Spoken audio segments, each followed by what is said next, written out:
అందరికీ నమస్తే. రాష్ట్రంలో చాలా విచిత్రమైన రాజకీయాలు నడుస్తున్నాయి. నిన్న మొన్న అసెంబ్లీలో కడియం శ్రీహరి మాట్లాడిన మాటలు చూసినా, లేకపోతే అంతకన్నా ముందు దానం నాగేందర్ మాట్లాడిన మాటలు, పటాన్ చెరువు ఎమ్మెల్యే మైపాల్ రెడ్డి వీళ్ళందరూ పార్టీ మారిన ఎమ్మెల్యేలే. వీళ్ళు మాట్లాడిన మాటలు రేవంత్ రెడ్డి బలహీనతను బయటపెట్టినాయి.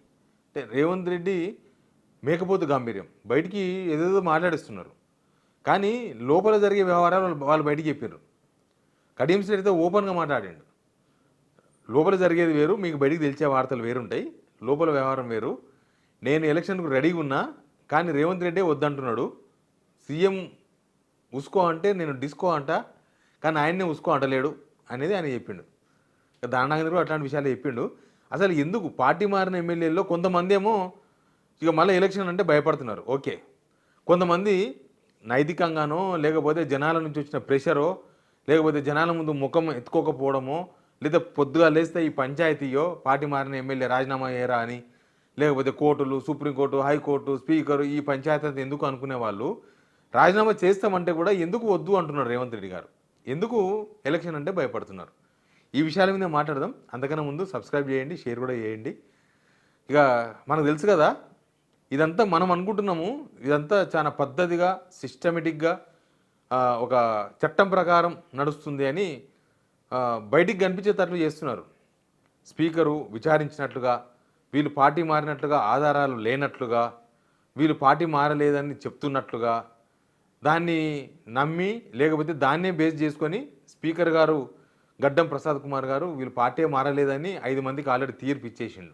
ఇంకొక 5 మంది తీర్పు ఇవ్వలేదు. కానీ బయట ఇదంతా బయటికి మనకు కనిపిస్తుంది. కానీ నిన్న మొన్న దానం నాగేందర్ మాట్లాడిన మాటలు కానీ, కడియం శ్రీహరి మాట్లాడిన మాటలు కానీ, పటాన్ చెరువు ఎమ్మెల్యే గూడెం మైపాల్ రెడ్డి చేస్తున్న చర్యలు కానీ, కొన్ని కార్యక్రమాలు కానీ చూస్తే వీళ్ళు రాజీనామా చేయడానికి రెడీగా ఉన్నారంట. వీళ్ళు కడియం శ్రీహరి ఓపెన్గా అసెంబ్లీ లాబీలో మీడియా ప్రతినిధులతో మాట్లాడిండు. నేను మీకు తెలిసే వార్తలు, బయటకు తెలిసే వార్తలు వేరుంటాయి, లోపల జరిగేదంతా వేరుంటుంది. నేను రెడీగా ఉన్నా రాజీనామా చేయనికే, కానీ ముఖ్యమంత్రి వద్దంటున్నాడు, ఆయన చేయమంటే ఇప్పుడే చేస్తా రాజీనామా అన్నాడు. కరెక్ట్గా ఒక 10 days బ్యాక్ ఇంకపోతే దానం నాగేందర్ కూడా సేమ్ సెంటెన్స్. దానం నాగేందర్ కూడా రేవంత్ రెడ్డి ఎప్పుడు రాజీనామా చేయంటే అప్పుడు చేసేస్తా, ఆయన చేతుల్లోనే ఉంది, నేను మళ్ళీ గెలుస్తా కార్యకర్తల సపోర్ట్తోన, కానీ రాజీనామా ఎప్పుడు చేయాలనేది ఆయన డిసైడ్ చేస్తాడు. అంటే రేవంత్ రెడ్డి ఆయన కూడా రాజీనామా చేయకుండా ఆపుతున్నాడు. గూడెం మైపాల్ రెడ్డి ఆయన అయితే మరి ఏమైందో, మళ్ళీ గులాబీ కండవాళ్ళ గులాబీ ఫ్లెక్సీల్లో కనిపిస్తున్నాడు. కార్యకర్తల బర్త్డేలు అవి ఇవన్నీ, అసలు కాంగ్రెస్ అన్ని ఓడివికేసి మళ్ళీ బీఆర్ఎస్ కలర్స్ గులాబీ కలర్ వేసుకొని తిరుగుతున్నాడు.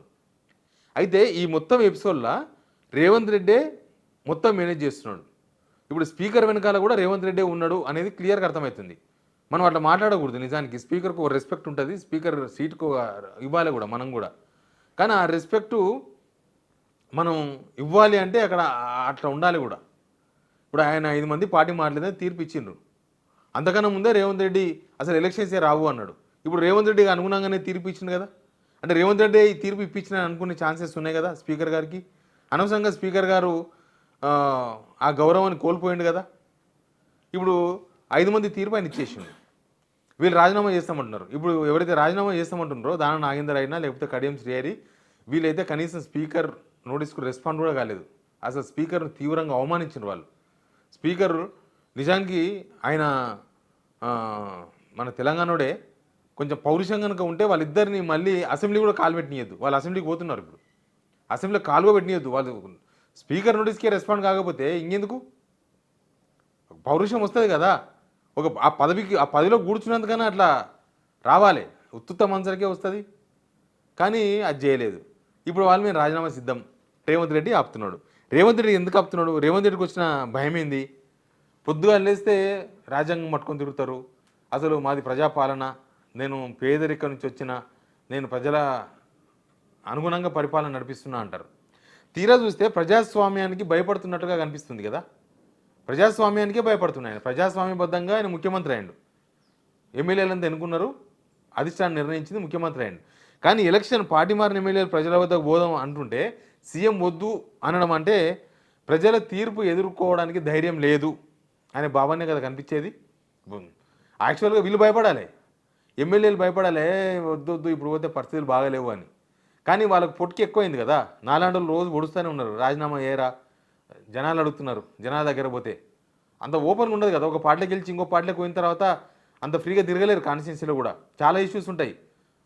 అధికారులు చులకనగా చూస్తారు, దగ్గరగా ఉండే అనుచరులు చులకనగా చూస్తారు, అవతల పార్టీ కార్యకర్తలకు చీఫ్ అయిపోతాం, జనాల ముందు చీఫ్ అయిపోతాం. ఇవన్నీ స్థానికంగా చాలా బాధలు ఉంటాయి. ప్లస్ ఆ పార్టీలో ఉన్న పోటీదారులు తీవ్రంగా అవమానపరుస్తుంటారు. ఇప్పుడు కాంగ్రెస్లో ఏరారు బీఆర్ఎస్ నుంచి గెలిచి, ఆ కాంగ్రెస్లో ఆల్రెడీ పోటీ చేసి ఓడిపోయి ఉన్నారు కదా వాళ్ళ ప్లేస్లో. వాళ్ళు చాలా తీవ్రంగా అవమానిస్తుంటారు. వాళ్ళ మాటలు నడుస్తుంటే చాలామంది అవుతుంటాయి. వాళ్ళు చెప్పింది అధికారులు వింటుంటారు. ఈ అమ్మ దీనికన్నా రాజీనామా చేయడం బెటర్ అనిపిస్తుంది వాళ్ళకి. కానీ రేవంత్ రెడ్డి ఏమో వద్దు, ప్రజల తీర్పు ఎదుర్కోవడానికి సిద్ధంగా లేరు.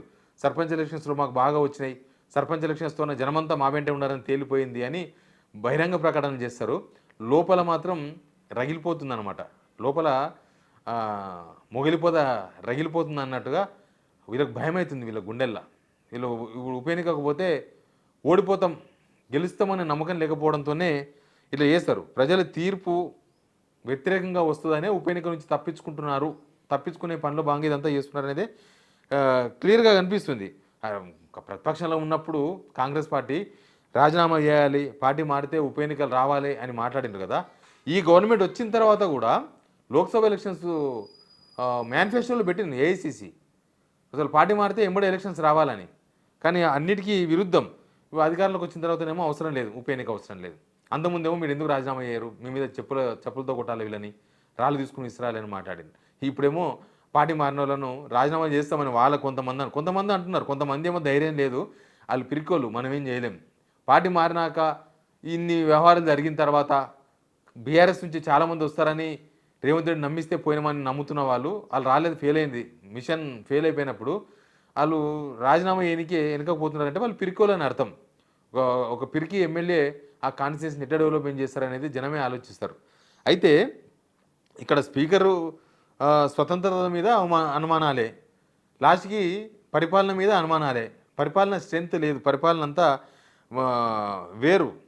రేవంత్ రెడ్డి బయటికి మాట్లాడుతున్నది వేరు, లోపల నడుస్తున్నది వేరు. కడియం శ్రీహరి చెప్పిన లెక్కల ప్రకారం బయటికేమో ఏది వచ్చినా మేమే గెలుస్తాం అంటే వీళ్ళకి జూబ్లీహిల్స్ గెలిచిన కాన్ఫిడెన్స్ కూడా వీళ్ళు కల్పించలేకపోయింది గెలుస్తామని. జూబ్లీహిల్స్ ఎట్లా గెలిచిండ్రు అనేది బీఆర్ఎస్ వాళ్ళు వీళ్ళు నాలాంటి వాళ్ళు అంతా చెప్తున్నారు కదా. దొంగ ఓట్లు, లేకపోతే డబ్బులు పెట్టి, లేకపోతే మందు పెట్టి, లేకపోతే చీరలు వంచి, అసలు కాన్స్టిట్యూన్సీ జనాలతో సంబంధం లేకుండా బయటికి జనాలను తీసుకొచ్చి ఓట్లు వేయించారు. ఇదంతా కనిపించింది, మాట్లాడుతున్నాం.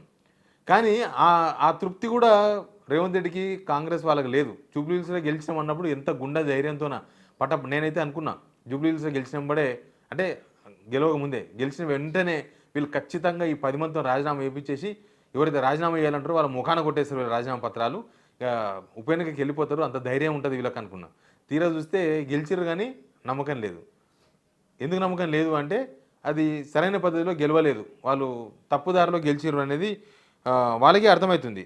ప్రజా తీర్పును ఎదుర్కొనే ధైర్యం లేకపోవడం, చట్ట ప్రకారం నడవకపోవడం అనేది గవర్నమెంటు, ప్రభుత్వ అధినేత, సభానాయకుడు ఇట్లా సిస్టమ్ను తప్పిండ్రు అంటే ఇక వీళ్ళు మనకు ప్రతిసారి అది ప్రూవ్ చేసుకుంటున్నారు వాళ్ళ బలహీనతను. ఇప్పుడు సర్పంచ్ ఎలక్షన్స్ పెట్టినారు, ఎంపీటీసీ జెడ్పీసీ ఎలక్షన్ పెట్టారు. ఎప్పుడు పెడతారో కూడా తెలియదు, పెట్టారో కూడా గ్యారంటీ లేదు. మున్సిపల్ ఎలక్షన్ అంటున్నారు, మున్సిపల్ ఎలక్షన్ అయితే అదొక టెస్ట్. మున్సిపల్ ఎలక్షన్ అయితే ప్రజల అసంతృప్తి తక్కువ ఉంది అని వాళ్ళు అనుకుంటున్నారు. జూబ్లీహిల్స్ అంటే మరి ఇవన్నీ ఏం చేయకుండానే గెలవాలి, ఇవన్నీ చేసినందుకు ఇంకా ఎక్కువ ఓడితే గెలవాలి, కాలే కదా. కానీ 2 సంవత్సరాలకే ఇంత దారుణమైన సిచ్యువేషన్ ఫేస్ చేయాల్సిన గవర్నమెంట్ ఇప్పటిదాకా ఎక్కలేదు రాష్ట్రంలో కానీ దేశంలో. 2 సంవత్సరాలు అంటే ప్రజలు ఆశల్లో ఉంటారు, వీళ్ళు పరిపాలన స్టార్ట్ అవుతుంది. కనీసం ఒక 6 మంత్స్ తర్వాతనన్నా, అరే పుట్టిన పిల్లగాడు 3 మంత్స్కో 4 మంత్స్కో మెల్లగా దొగ్గుడు స్టార్ట్ చేస్తాడు కదా. ఒక 6 మంత్స్ తర్వాత మెల్లగా గోడలు పట్టుకొని నడుగుడు స్టార్ట్ చేస్తాడు కదా. ఒక 2 ఇయర్స్ వచ్చిన పిల్లగానికంటే మెల్లగా చేతి పట్టుకొని నడుస్తాడు కదా. ఈ గవర్నమెంట్ వచ్చి 2 ఇయర్స్ అయినా ఇంకా పండుకొనే ఉంది, కనీసం దొగ్గుతూ లేదంటే దానికి అర్థమైంది. దొగ్గడం అంటే తెలుసు కదా, మోకాల మీద నడవడం. ఈ గవర్నమెంట్ వచ్చి 2 సంవత్సరాలు పుట్టి కనీసం మోకాళ్ళ మీద కూడా నడవలేకపోతుంది గవర్నమెంట్. ఇంకా అట్లే కనీసం బోర్లా పడ్డని అంటారు చూడు, కనీసం బోర్లా కూడా పడలేదు ఇంకా ఈ గవర్నమెంట్. అంత దారుణమైన సిచ్యువేషన్లో ఉంది కాబట్టి ఉప ఎన్నికలంటే భయపడుతున్నారు. కానీ ఈ విషయాన్ని ఈ పార్టీ మారిన ఎమ్మెల్యేలు బయటపెట్టడం విచిత్రం. కడియం శ్రీహరి లాంటి వాళ్ళు, దాన నాగేందర్ లాంటి వాళ్ళు రేవంత్ రెడ్డి బలహీనతను బయట పెడతారు వాళ్ళు. అంటే రేవంత్ రెడ్డి పిరికోడని చెప్తారు వాళ్ళు, మేము ధైర్యంగా ఉన్నాం కానీ ఆయన ఒప్పుకుంటలేడు. అంటే దాని అర్థం ఏంది? మేము ధైర్యంగా ఉన్నాం, ఆయన పిరికోడు. ఉప ఎన్నికకు భయపడుతున్నాడు. ఇక ఈ ధైర్యం లేని వ్యవహారాలు, ఈ ధైర్యం లేని పరిపాలనలు, మళ్ళీ పొద్దుగాల లేస్తే నల్లమల్లకెళ్ళొచ్చినాం, పూలి ఏమేమో చాలా మాట్లాడతారు. అవన్నీ చూస్తూ ఉంటాం సోషల్ మీడియాలో. అవంతా కనిపిస్తలేదు. దమ్ము, ధైర్యం అనేది జనాల నుంచి వచ్చేదే. అంతేగాని మనిషికి మీసాలున్నంత మాత్రాన దమ్ము రాదు. మీసాలు లేనంత మాత్రాన ధైర్యం లేనివాడు కాదు. చాలా విషయాలు ఉంటాయి. జనాల్లో నమ్మకం ఉంటే ఎప్పుడైనా దమ్ము ఉంటుంది, ఎట్లయినా దమ్ము ఉంటుంది. ఈయనకు జనాల్లో నమ్మకం లేక ఈయన పరిపాలన ఏం చేయలేదని ఆయనకే తెలిసిపోయి లాస్ట్కి ఈ పిరికి పంద ఏలు కాదు వీలే చెప్తున్నట్టుగా అసలు ఎలక్షన్స్ అంటే భయపడే ఒక పిరికి పంద ప్రభుత్వంగా 2 సంవత్సరాల తర్వాత నిలబడ్డది జనాల ముందల. మీ కామెంట్ కూడా చెప్పండి. Please subscribe.